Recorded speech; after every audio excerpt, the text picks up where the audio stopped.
हम अधिकारों की बात तुरंत कर लेते हैं। मानव अधिकार हैं, बेसिक राइट हैं, मेरा ये अधिकार है। We should focus on fundamental duties. संविधान में हमारे कुछ कर्तव्य हैं और जो कर्तव्य संविधान में निर्धारित किए गए हैं उन कर्तव्यों को यदि आप ध्यान से देखोगे, सबसे पहला है to abide by the constitution, to respect its ideals and institutions, the national flag and the national anthem. अरे पीड़ा का विषय बन गया है। दुनिया के लोग हम पर हंस रहे हैं कि संवैधानिक पद पर एक व्यक्ति बैठा है विदेश के अंदर, ऐसा आचरण कर रहा है कि अपने संविधान की शपथ को भूल गया, देश हित को नजरअंदाज कर दिया, हमारी संस्थाओं की गरिमा पर कुठाराघात कर दिया। दूसरी ड्यूटी है to cherish and follow the noble ideals of our national struggle and freedom. कितनी बहनों ने अपना भाई खोया है, कितनी माताओं ने अपना बेटा खोया है, तब जाकर ये आजादी मिली है। आज भी हम चैन की नींद सोते हैं क्योंकि सीमा पर वो अपनी जान देने को तैयार है हमारे लिए। अरे उनके खून की परवाह नहीं कर रहे जो भारत को ध्वस्त करना चाहते हैं। Divisive forces explosively in action, inspired by foreign powers, enemies of the nation.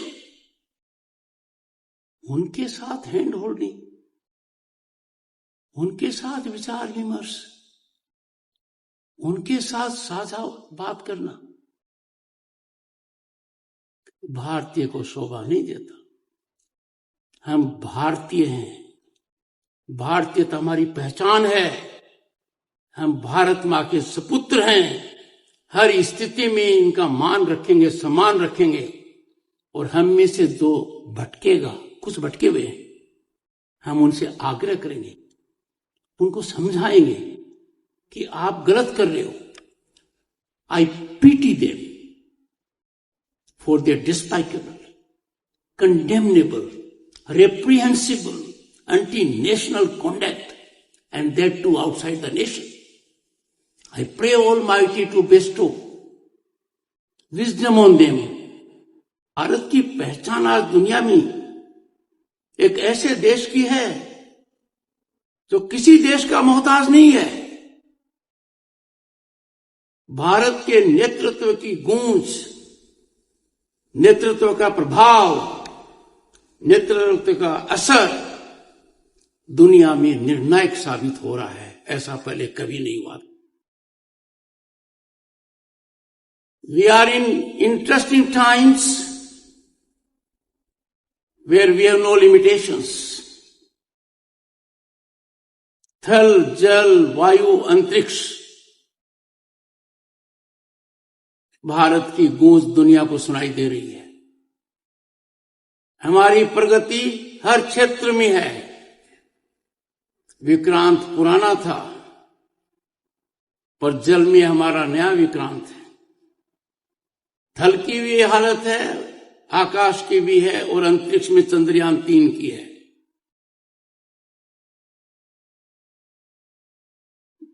In these challenging times,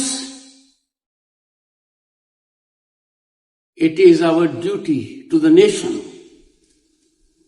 to see that this institution rises incrementally, and the rise should be unstoppable, like our economic upsurge, our economic rise, our exponential phenomenal development, जिसका सपना भी हमने नहीं लिया था। Education is beyond books. Education is the most impactful, transformative mechanism to bring about change in society. Education है जो समानता लाता है, एजुकेशन है जो असमानता पर प्रहार करता है। एजुकेशन ही है जो आज के सामाजिक परिदृश्य को बदल रहा है। चाहे महामहिम राष्ट्रपति जी हों, चाहे प्रधानमंत्री जी हों, चाहे उपराष्ट्रपति हो, जड़ में देखेंगे तो कोई प्रिविलेज पे डिग्री नहीं मिलेगी आपको। उनका उत्थान समाज के उस वर्ग से हुआ है जिन्होंने कभी कल्पना नहीं की कि हम यहां पहुंचेंगे। शिक्षा, और शिक्षा का मतलब सिर्फ डिग्री नहीं है। शिक्षा के अंदर बहुत सी बातें निहित हैं। वी कैन नॉट इमेजिन विकसित Bharat, developed Bharat 2047 without spread of education. आप सब भाग्यशाली हैं, you are getting quality education. We have to always keep the nation above self interest, political interest, पर किसी भी हालत में हम दुश्मन के इंटरेस्ट को प्रमोट नहीं कर सकते।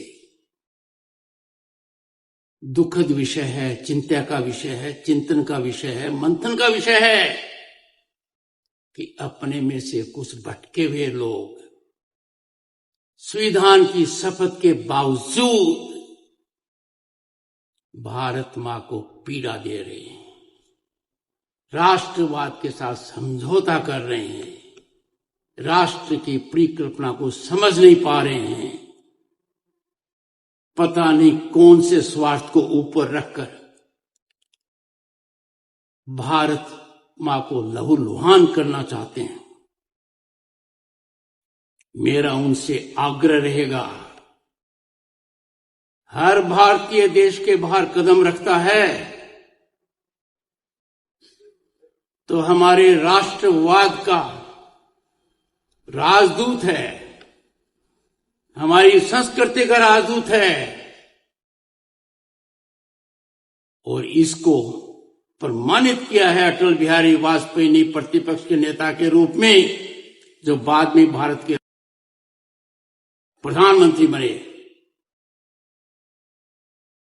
प्रधानमंत्री दूसरे दल के थे, कांग्रेस पार्टी के थे, नरसिम्हा राव जी थे।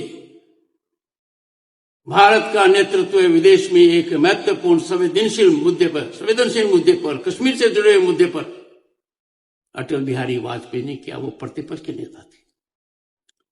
क्या हम कल्पना भी कर सकते हैं कि देश के अंदर या बाहर हम ऐसा काम करेंगे जो हमारे देश के साथ उपयुक्त आचरण नहीं है, हमारे राष्ट्रवाद को बढ़ावा नहीं देता है, हमारे राष्ट्रवाद को कुंठित करता है?